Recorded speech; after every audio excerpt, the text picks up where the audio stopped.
մոտ 18,000 անձի մասին է խոսքը, սա ընդհանուր այն թիվն է, այո, որոնք պոտենցիալ շահառու կարող են հանդիսանալ այս իդեալական կարգավորումը։ Իսկ ինչ վերաբերում է զրկված ներողություն պարոն Շինգյան, մեկ ճշգրտում, ոչ թե 20-ից մինչև այսօր զրկվածներ, որտեղ դա էլ թիվ է։ Հնարավոր է մարդիկ ընթացքում վերականգնել։ Պարոն Շինգյանը հրապարակվում է այս պահի դրությամբ, հունիսի 30-ը ներառյալ, որտեղ այն մյուս թիվը օբյեկտիվ պատկեր չի տալու։ Իսկ այն անձինք, ովքեր դեռ մնացել են զրկված, որովհետև կան անձինք, ովքեր 20-ից հետո զրկվել են, բայց վերականգնել են իրենց վարքագիծը, ինչ որ եղել է։ Եվ ինչ է ձեր նշածը։ Զրկումները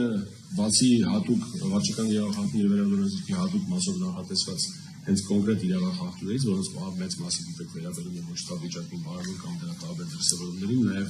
որոշակի առումով այլ սարքավորների կիրառմանների խախտումներին, կիրառվում է նաև տուգանային միավորների սպառելու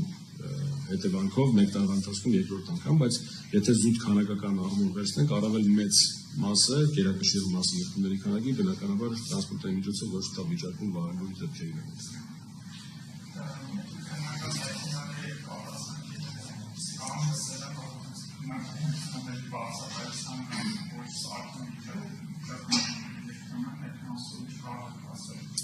Ես կպատասխանեմ պարոն Շինգարյան, եթե ավելացնելու բան կունենաք։ Տեսեք, մենք վերջին հատվածում ներքին գործերի նախարարության ձևավորումից սկսած մեծ ջանքեր են գործադրել, հաշվի առնելով նախարարության կողմից մատուցվող այս ծառայության կարևորությունը հանրության համար։ Նախ մեքենաների քանակը պահք, այսպես ասած, պարբերաբար թարմացում եւ ավելացվում է։ Բացի դրանից, օբյեկտիվություն ապահովելու համար եւ գործընթացի վերահսկելիությունը ապահովելու համար առնվազն մարդատար ավտոմոբիլները կահավորված են դրսից եւ ներսից համապատասխան տեսախցիկներով եւ չգիտեմ դուք վերջին անգամ երբ եք առնչվել գործընթացին, բայց ամբողջ գործընթացը սկզբից մինչև վերջ տեսաձայնագրվում է։ Սա այդ իմաստով իհարկե չպետք է մոռանալ, որ հանրային պահանջարկը գնալով աճում է հանուն արդարության, դա պետք է խոստովանել, բայց հավատացնում եմ ձեզ, որ մենք շատ մեծ ուշադրության տակ ենք պահում այդ հատվածը ծառայությունների եւ վերջին հատվածում կրկնվեմ եւ տրանսպորտային միջոցների քանակն է ավելացել եւ դրանց որակական բաղադրիչն է ավելացել, հներենորով են փոխարինվել եւ աշխատանքները մեծ ծավալի ընթացքի մեջ են այս բանը։ Եթե այլ հարց կա։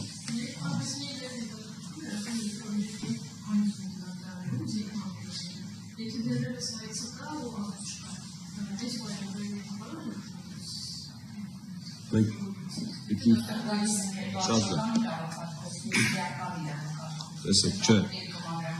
մանրամասն, եթե խոսքը վերաբերում է քրեական վարույթի շրջանակում դատարանում քննվող գործերի, ինչպես պարոն Մանուկյանը նշեց, նորից կգտնեմ, որ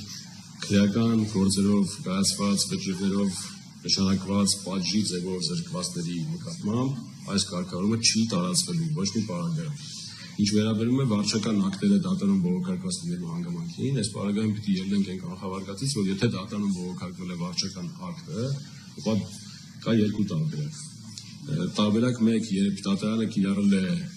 միջոց կայացված վարչական ակտի կասեցման, այսինքն զրկումն այսպես ասած ուժի մեջ չի մտել, այս դեպքում պիտի դատական ակտը ուժի մեջ մտնելուց հետո հաշվարկվի զրկման ժամկետը, ավարտվի զրկման ժամկետը, որից հետո անձնարարություն կունենա դիմել վերականգնելու, իսկ եթե դատարանի կողմից միջանկյալ միջոց չի կիրառվել, այսինքն զրկման ժամկետը շարունակել է խոսել, այն պահից երբ կավարտվի զրկման ժամկետը, դրանից հետո կրկին մեկ տարվա ընթացքում անձը կարող է դիմել եւ օգտվել այս հնարավորությունից։ Բայց դատական գործերով, բայց քրեական գործերով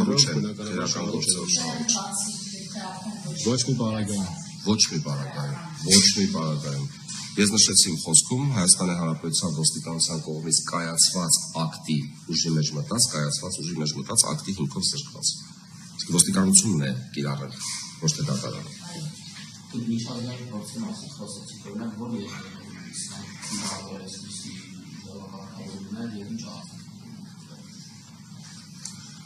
տեսեք, եթե ասենք ուղիղ հենց կոնկրետ երկիր, որը հենց այս մոդելն է ընտրել, միգուցե հենց ուղիղ համընկնող մոդել չկարողանան գտնել, որովհետև այնպես չի, որ մենք միջազգային փորձ ուսումնասիրելու արդյունքում կուրորեն կամ, այսպես ասած, կոպի-պեստ տարբերակով վերցնում ենք որևէ մոդել։ Մենք դիտարկում ենք բոլոր այն հնարավոր տարբերակները, որոնք կիրառվել են այլ երկրներում, համադրում ենք նաև մեզ համար մեր ունեցած վիճակագրության հետ, մեր վարորդների վարքագծի եւ դրա հավանական դրսևորումների հետ եւ արդյունքում կայացնում ենք որոշում, որոնք երկրներ կան, որոնք օգտագործվել են ալկոհոլներ, այսինքն ոչ թափ վիճակում զգված անձանց մասով թույլ են տվել վարել հետագայում, բայց կիրառելով ալկոհոլական, որի առկայության պայմաններում կարող է անիջի կարող վարել տրանսպորտային միջոց, եթե էլի գտնվի ասենք ոչ թափ վիճակում, բայց երբ որ նայում ենք դրանց օգտագործելիության արդյունքները, այդ նույն երկրներում կան եւ դժգոհողներ այդ համակարգից եւ իրանցիք, ովքեր գոհ են կամ արդյունքը դրական են համարում կամ բացական են համարում։ Կան երկրներ, որտեղ ընդհանրապես բոլոր պարագաներում վարելու իրավունքից անկախ ժամկետի զրկումների պարագայում հանձնում են քննություններ։ Երկրներ կան, որտեղ որոշակի ժամկետով զրկումների պարագայում են իրան համարում զրկում, ասենք քննություններ հանձնում։ Օրինակ 1 տարի եւ ավել ժամկետով զրկումների պարագայում։ Ջալից հիշեցնելու համար ասեմ, որ նախկինում մեզ մոտ եւս մինչեւ 2005 թվականն այդպես է եղել եւ խորհրդային տարիներին եւ մինչեւ 2005 թվականը եղել է այնպես, որ մինչեւ 1 տարի ժամկետով զրկման դեպքում քննություններ չեն հանձնվել, այսինքն սա նաեւ մեր որոշակի անցյալից ունեցած փորձի հիբրիդ տարբերակն է։ Այսինքն սա ոչ թե որևէ կոնկրետ երկրից վերցված տարբերակ է, այլ բոլոր երկրների, բոլոր հնարավոր երկրների թվերներ փորձի հիման վրա ձևավորված մեզ առավել քան մեր կարծիքով մեզ առավել քան համապատասխանող տարբերակ, որը ինչպես նաև նշվել է օրենսդրական փաթեթի քննարկման ժամանակ, այսպես ասած առաջնային մեկնարկային միջոց է եւ դրանից հետո արդեն սրա արդյունքների հիման վրա կգնահատվի եւ միգուցե ժամանակի ընթացքում կներկայացվեն նոր նախաձեռնություններ, առավել խիստ կամ առավել մեղմ կամ նոր պոլիտիկակազմի իրարման մասով։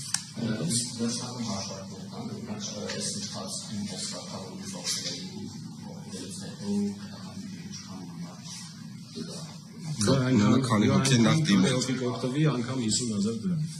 Ոչ մեկը չգիտենք թե քանի հոգի օգտվի այս հնարավորությունից, այսինքն դա կարող է նպաստել որսենք որոշակի ժամանակահատված անց ուղղակի բազմապատկելով զրկումների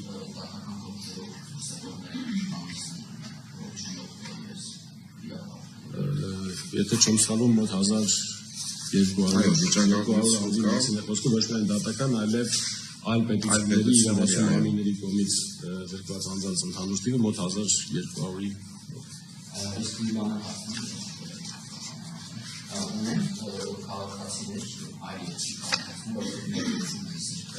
Իհարկե Մենք շահառուներին ենք առանձնացրել, այսինքն եթե նույնիսկ օտարերկրացին Հայաստանի Հանրապետությունում ստացել է վարորդական վկայական, այսինքն վարորդական վկայականը տվել է Հայաստանի Հանրապետությունը եւ Հայաստանի Հանրապետության ոստիկանության կողմից կայացված վարչական ակտի հիման վրա զրկվել է վարարի իրավունքից, այդ դեպքում նա եւս կարող է օգտվել վարարի իրավունքից, բայց այդ պայմաններից որևէ մեկի չբավարարելը արդեն կբացառի այս հնարավորությունից օգտվել, այսինքն մենք չենք կարող այլ երկրում տրված վարորդական վկայականի նկատմամբ սահմանել փորձաշրջան կամ վերագրավել այդ վարարի իրավունքը եւ հակառակը չեն կարող այլ երկրի կայացրած վարչական ակտի կամ դատական ակտի հիման վրա զրկված անձի վարարի իրավունքը վերականգնել։ Ես վիճակագրություն ասեմ, այլ պետությունների իրավասու մարմինների եւ Հայաստանի Հանրապետության դատարանների կողմից զրկվածների հարագումարային թիվը մոտ 1500։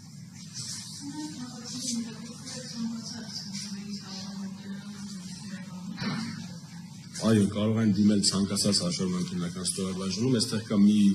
լրացում, որ եթե անձինք հետ են վերցնելու իրենց արդեն իսկ գոյություն ունեցող եւ ժամկետի մեջ գտնվող վարորդական վկայականը, ապա ուղղակի պետք է դիմեն տվյալ ստորաբաժանում, որտեղ գտնվում է իրենց վարորդական վկայականը, դա մեծ հավանականությամբ իրենց հաշվառման վայրի հաշվառման քննական ստորաբաժանումն է, որովհետև զրկելուց հետո վարորդական վկայականները վերադարձվում են այնտեղ։ Եթե ստանալու են նոր վարորդական վկայական, այսինքն վճարելու են 12,000 կամ 6,000 տուր եւ ստանալու են նոր վարորդական վկայական, ապա կարող են ազատել եւ կարող են դիմել ցանկացած հաշվառման քննական։ Ես առաջից օգտվում մի բան հիշեցնեմ մեր հանրությանը, ժամանակին այդպիսի ակտիվ սահմանափակում կար այո։ Ըստ հաշվառման քննական ստորաբաժանումը ենթադրենք օրինակ բնակության վայրի ստորաբաժանում կարելի է դիմել։ Իմ ասած այս մեծ փոփոխությունների շրջանակներում նաև դա ենք փոխել եւ այս առումով անձազատ է։ Եթե իհարկե պարոն Շիրգյանի ասած ֆիզիկապես պլաստիկը վերցնելու խնդիր ինքը չունի, ցանկացած ստորաբաժանում խնդիրը կարելի է լուծել։